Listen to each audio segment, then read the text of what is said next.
Okay, so I want to quickly go over the Unit 5 test and a couple of pointers and things that if you're doing the corrections that might help you out a little bit.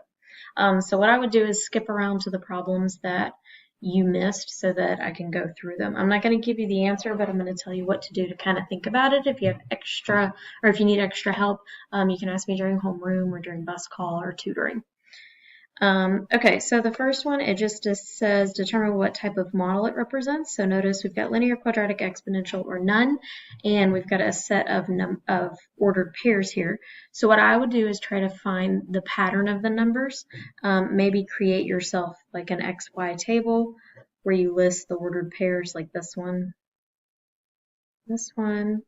and keep listing them out and see if you can find a pattern in those numbers, and then that should help you decide which one it is. You'll have to remember which pattern is which.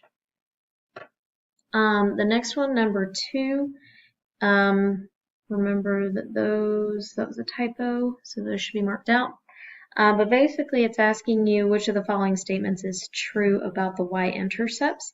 So you just need to decide how do you find the y-intercept of a graph, how do you find the y-intercept of a table, and then you need to compare them. So make sure you pay attention to which one it says is greater than, or maybe they're equal, or it cannot be determined. So just make sure once you find the y-intercept that you're clear about which of the options you pick.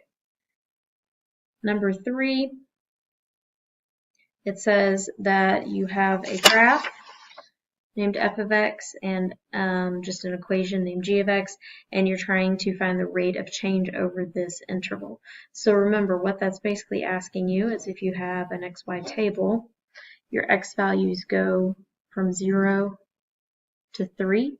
You need to figure out what your y values are. So if in this example, to figure out what y is, you just plug in x. So if you put a 0 here, 2 to the 0 is 1, 3 times 1 is 3. You put a 3 here, 2 to the 3rd is 8, 8 times 3 is 24.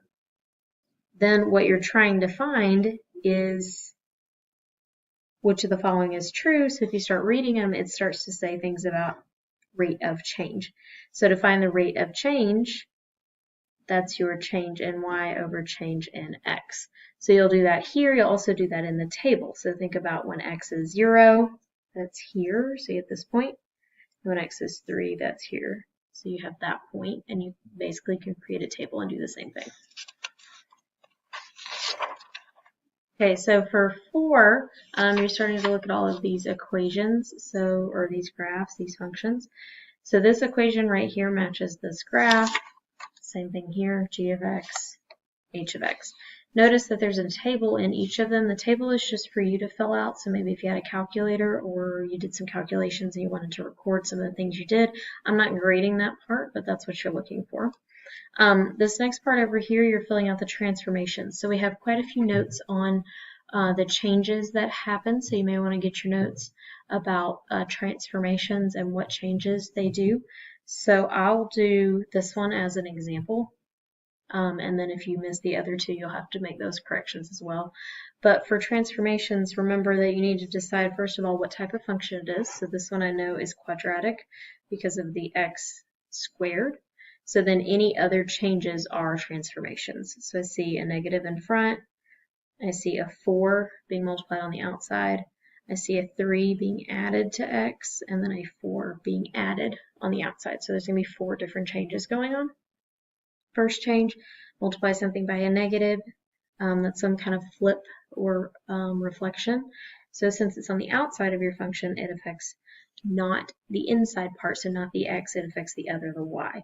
So what it's going to do is it's actually going to take your function and it's going to flip it upside down or the other way around, which is going to be over the x-axis. So that's going to reflect over the x-axis is that negative one. The 4, you're multiplying the entire function by 4. So what that means is you are making it 4 times taller because you're multiplying the whole function by 4. You're multiplying the y values by 4. So 4 times taller, we call that a vertical stretch by a factor of 4. This one, adding 3 to x, means that in the x direction you are adding 3, but remember that x lies to you. So instead of going in the positive direction, it actually goes in the negative direction. So that means we move left 3. And then the last one is plus 4 on the end. So that means add 4 to your entire function, which moves it either up or down. In this case, it moves it up 4. Okay, so that's all you do for that page. Now, the next page, you have to go look at those functions and compare them. So this one says, which function has the greatest y-intercept? Well, you need to look back at all these functions from 4 and find the y-intercept for all of them. Now you have a graph, so you could use the graph, or maybe you want a table or the equation, however you want to find it. But go over here, and then what you can do is you can list them, and you can say, whichever one has the greatest y-intercept, and you can say because it's greater than the other 2 and show what those other 2 are. For B, which functions have a constant rate of change? This was tricky for people. Anytime that you see constant rate of change, it is always meaning adding the same thing over and over and over. Now, I know that multiplying by the same thing over and over is a pattern that is the same every time, but constant rate of change is specifically adding. So look at which function has a adding pattern. C, compare the range. So remember, all this is talking about, range is your y values of your function that you're allowed to have. So if you look back, you look at g of x, remember that it's just the y values you're allowed to have. So if you look down here, your graph exists down here, and as you go up, you realize, oh, it stops existing right here.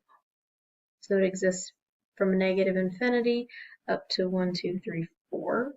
And you have a point at 4. So you could say between negative infinity and 4. And then when you're comparing how they're different, it's these two, so just make some noticing. So you have the range for this one. Notice that it includes negative y values. This one doesn't include negative y values, so just something like that. For D, which functions have an asymptote? Asymptotes, remember in math, are just things that you approach but you never touch. So you can never touch it, but you can get really, really close to it. And the ones that we've learned so far are only exponential functions. So that should be the only one with an asymptote. A few people said that this point right here was an asymptote. Remember, that's a special point, but it's called a vertex. It's not the asymptote.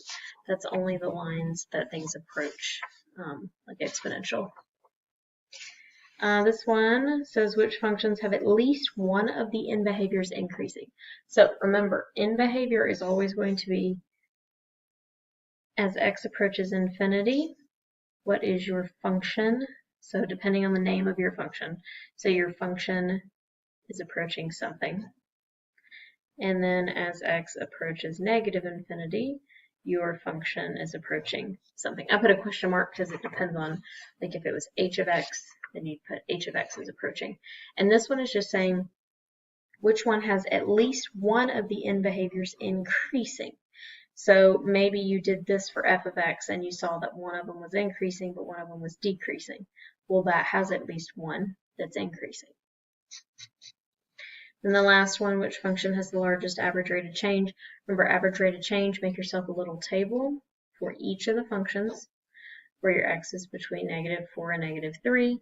And then your y, well, you'll have to figure those out depending on what the function is.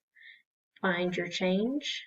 And average rate of change is change in y over change in x. So you just have to calculate that for all three functions and decide which one is the largest.